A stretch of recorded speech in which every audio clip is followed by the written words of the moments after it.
আসসালামু আলাইকুম, সবাই কেমন আছেন? আশা করি ভালো আছেন। এদিকে আমার মোরগটা ডাকতেছে, খাবার দিতে দেবো। আজকে একটু বৃষ্টি পড়তেছে, তাই মনে করলাম একটু শুটকি বাগা দিই আর খিচুড়ি রান্না করি। খিচুড়িটা আমার বসিয়ে দিছি, হয়ে গেছে, আর একটু হইব। ভর্তাটা হইলেই একটু মাছ ভাজবো সাথে খাওয়ার জন্য।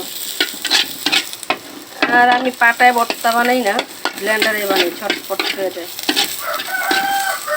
দেখছেন মোরগটা ডাকতেছে, খাবার দেওয়ার জন্য টাইম হয়ে গেছে। এই দেখেন সব কিছু তেল একসাথে দিয়ে দিবেন ব্লেন্ডারে, ঝটপট ভর্তা হয়ে যাবে, কষ্ট ছাড়া, ঝামেলা ছাড়া। এই দেখেন 1 মিনিটে ভর্তা হয়ে গেছে। এত কষ্ট করে পাটায় বাটাবাটির দরকার কি বলেন তো? এইভাবে যদি ভর্তা খাওয়া যায়।